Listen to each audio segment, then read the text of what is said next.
Yo, what's up everybody? Welcome to a new video. I'm joined by my pal Tommy over here and his brand new, well it's brand new to you, isn't it? Yeah, so 2016, end of 2016 RS. Focus RS. Mark III Focus RS. We do a quick rundown before this big cloud unloads on us again. Right, show us the car, man, because I know nothing about these. Focus RS, nitrous blue, best paintwork ever made. I'm not even lying. So far, all I've really done modification was on the outside. From the front, you can really see I've got the big AirTech intercooler, got the private plates on, and some custom B7TMY badges. Come around the car. It's come with these are optional extra, these wheels. These are 19-inch fully forged alloys. I do need to get some space on them and drop it a bit, and I think it will sit a lot more aggressive that way. The Instagram and YouTube plug on the side, and then it comes with stock. A really nice looking spoiler, to be honest, quite aggressive.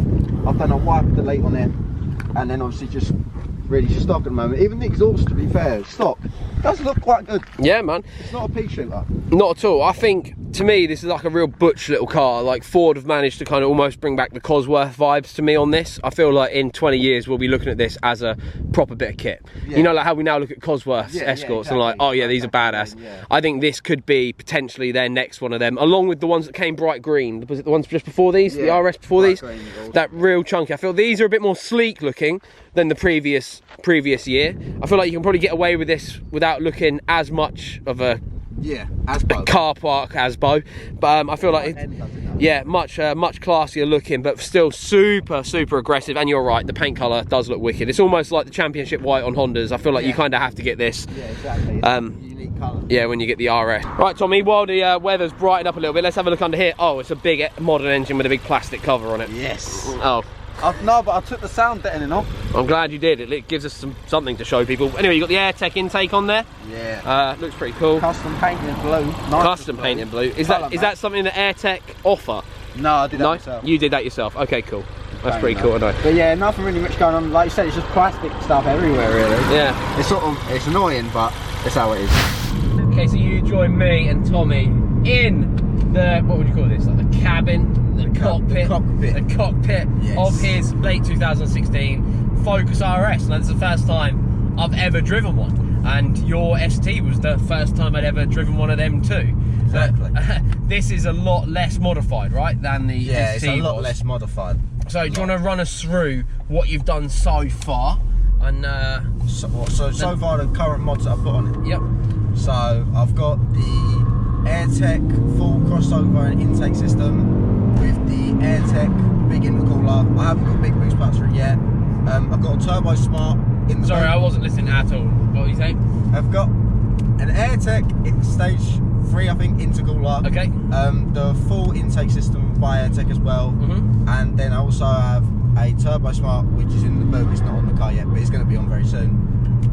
But that is so far it sort of thing for modification wise performance. Then I've also got like a couple like gel badges and little stickers, but that doesn't really do anything. So we're actually going to do a mod to this in a minute. Did you just tell them what we're doing? Yeah. Cool. So you'll be able to find that video over on Tommy's channel, which will be linked down below. This is going to be kind of like a feature kind of review, kind of just hang time video of your car, because you've literally just turned up, and the weather today, I just have to fill people in, has been beautiful sunny weather followed by hailstorms of rocks like this big. So we're just trying to get this feature done while the skies are blue. I think we've probably got about 45 minutes to an hour on this, so we're going to try and get this done straight away. Initial impressions of the car for myself, it's very nice. Nice dashboard, nice cabin, nice. I like the dials are all up here, so you can just see what your boost, your oil, and all that sort of stuff at. It's really nice. Other than that, it's very standard. I love the steering wheel. The shape of the steering wheel is nice. Feels nice and thick. These seats, Recaro's, beautiful. Oh, I love Recaro seats more than I like anything. I like how it picks up. So what engine are in these? What are the size of the engine? It's got a 2.3 EcoBoost. Is that the same as the Mustangs? Yeah, so that's when they first came out, obviously the big engine problem, and it was all going to stuff, and it was like, I'm not buying one of these because they get blown up. This one came out after that, and I've actually like got a mate of mine who works at Ford to check there, didn't need a recall and didn't need a recall. So after they saw the head gasket problem with these, they became fine again, but a lot of people got put off. Okay. So it's 2.3. You can pretty much get up to about 430 brake stage 2. After that, you're going to have to forge it. So there is potential there. And then stock figures is about 345 brake horsepower. Standard? Yeah, standard. Wow. And how old are you? 21. You're 21 with a 345 brake horsepower car. It doesn't make sense to me anyway. Like, I couldn't insure anything at your age. Like, I got a decent. Yeah, I was surprised I got insured in it. Yeah. Most of the time when people like, when I Can see I overtake this guy? do it, smoke them. Look at that. The power is really good. Yeah, For road use. For road use, this is it. I mean, we didn't go over the speed limit once just then, but No. it feels really nimble for a 4-wheel drive car. Yeah, because the thing that I was worried about, obviously I had a Fiesta with like BC racing coilovers. The handling was really great, and then I was like, I'm jumping into a 4-wheel drive car, which is quite big and heavy, and I feel like it's a boat. Yeah. So I was like, how is this going to go around the corner? I was a bit worried about it, but it takes it really well, to be It honest. feels like a proper bit of kit, this thing. I know, I really, even though I've never owned a fast Ford, I really like them. And I love the community around them as well, and how everyone seems to be real supportive of each other. Obviously, the video we did before was of your ST, so that's on the channel. I'll link that at the end of this video if anybody wants to check that out as well. And I liked it. I did like it, but I didn't feel like it was fast. Does that make sense? Only because you said you felt like your Fiesta was faster than this, right? I feel like this is faster than your Fiesta weird, from memory. From like when obviously I didn't get to use your Fiesta that much, and it's a bit damp today, so I'm obviously not really beating on it around. I feel like the reason why I felt it was so fast, because it didn't have a differential in it. You said like coilovers and then 300 on brake coming to the front wheel drive. Where you had like the wheel hop and you were sort of fighting to get the power down. Where jumping into a 4-wheel drive car where I put my foot down and it just goes. I feel like the fight made me feel like I was going a lot faster. Does that make sense? So, what is your favourite things comparing this car to your Fiesta? Like, what this car's done better, sort of thing. Yeah. What are you like when you get in it? You're like, I'm so glad this is this sort of thing. Yeah, I like just sort of the drivability of it, where it's got like 3 different modes. You've got we're in like normal mode now, and you've got sport, and then you've got track, where it stiffens the suspension and everything up, and then you've got drift mode. I haven't used drift mode yet because I'm too scared. Can I have a go? You can if you want. But you just got plenty of different Third modes. gear, right? Third gear. I'm just gonna slag it off for a minute. Okay. Am I right to say that? Go for it. Second feels really good on the pickup. Okay. Yeah. The top end, the turbos must just have no more power to push through the engine, because in third it really felt to like I don't know, it just felt like that should have had more as I was going past it. I thought I'd have gone past this car. What, in third? Overtaken it. This is just me giving my initial thoughts. Like, you are my friend, and I feel like I can be honest. You know, like, it's not like you're like a person. I'm not going to get offended. No. Well, I hope not anyway. But first and second, when you're like going through the twisties, especially through the twisties, third felt good. Yeah. In a straight line, it was just a bit like. That's what I was saying. Like when I said originally when I got this car, I was like, round corners and back roads, I'm like going down twisties. Yeah. It feels like it's on the ball, non-stop, ready to go. Yeah. But on straights, it feels like it's weakened. I agree. It's like it's I agree. hesitant to. It just doesn't go. feel like it's got anything. I mean, that was only first, second, third pull.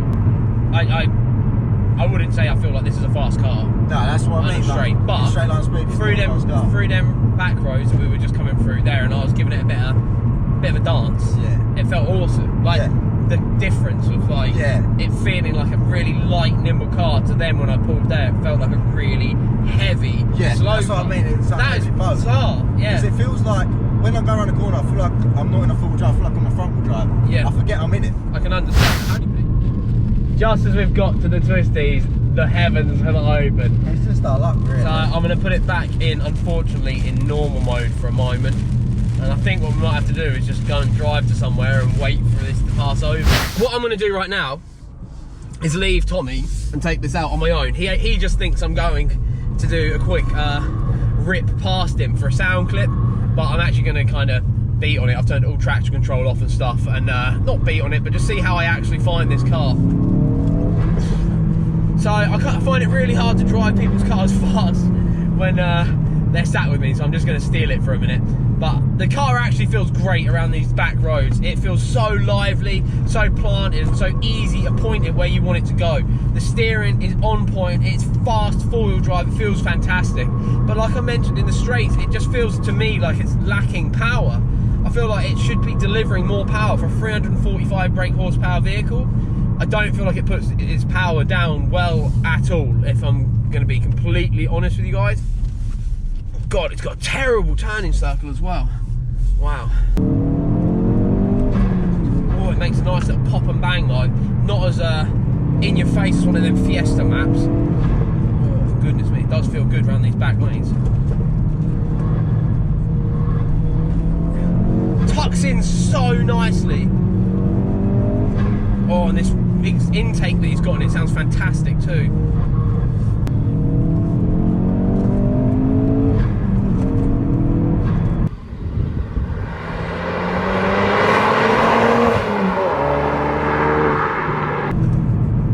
Yeah, it feels really good on the limit around these back lanes.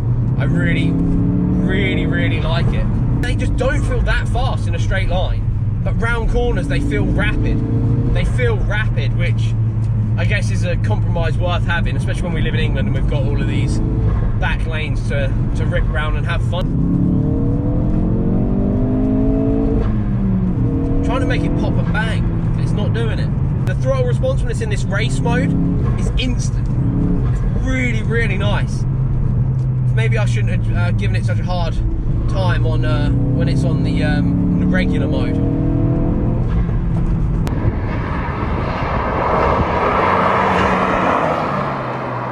Yeah, it feels great. The brakes are so good. The brakes are so sharp. I love this interior, these seats. Considering the last Ford Focus I drove, I swore I'd never get in another one. Getting in this one, with being an RS model, it's definitely a great step up from the Billy Basic one I drove last time. And I really like it. I do really like it. I just wish it had more power on the straights. I think that's the only thing I can really take from this. I'm trying to make it pop and bang and it's not doing it. All I want is a pop and bang, bang.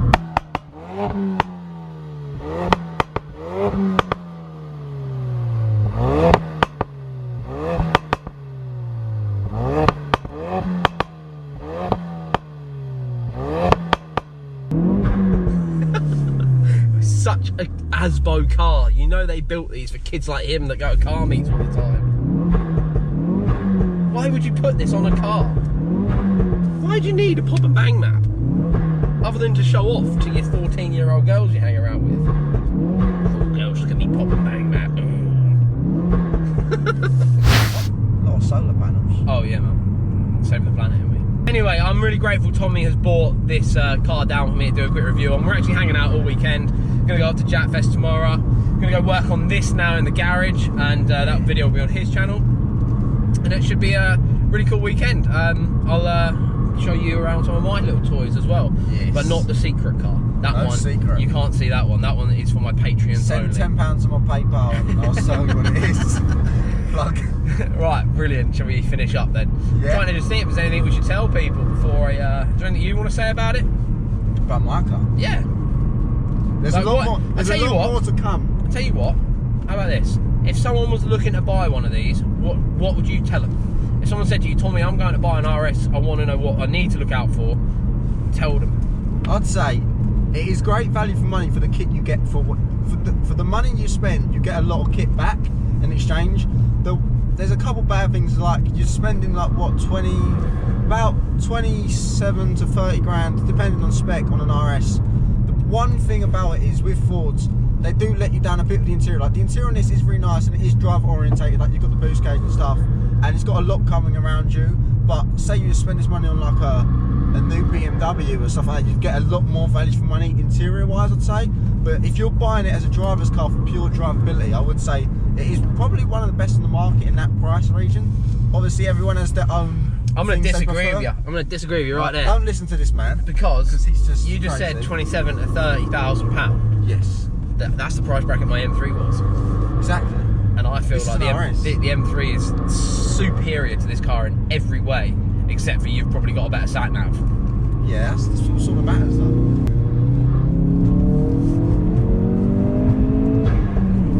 does, mate, I'm not gonna lie. I'll tell you what, right, this isn't in the same bracket as the M3, let's not lie, because the M3, well, how much are these new?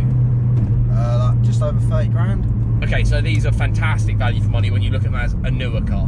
Because the M3, my M3 when it was new was 55,000. Yeah. So like they're a different level. So these are like Type R competitors, aren't they? Yeah, like, it's Type R, the A45. The A45 is better in some aspects, but yeah, I'd say like the new Type Rs and all that sort of cars. The difference for me when you talk about the A45 though and this is that you're getting a top line Ford, whereas you're getting the basic Mercedes. Yeah, in the AMG. Does that make sense? Like, all right, it's an AMG. It's not a C63 and that. The only other Fords out there, like you got like, obviously the Mustangs and that, but they're sort of there's no higher focus than the RS. Yeah, this is a. I've been a bit harsh on it because I'm harsh on you. Yeah. Like, but It's like that's just jokey banter, and I don't think that will come across on camera. I don't take it to offence. I don't care. Overall, for £30,000, if you're looking at a new car, this is an amazing value for money. And I'm telling you now, these seats are the best. I love Recaro. Anything that puts Recaro in as their choice. It's got a stitching in it, I'll buy it. But overall, I really like it. So I really appreciate you guys tuning in. Make sure you head over to Tommy's channel. We're going to do a couple of videos together this weekend, so you'll see my ugly face on his channel too. And he's on mine, so that's cool. Exactly. Two ugly faces, the price of one.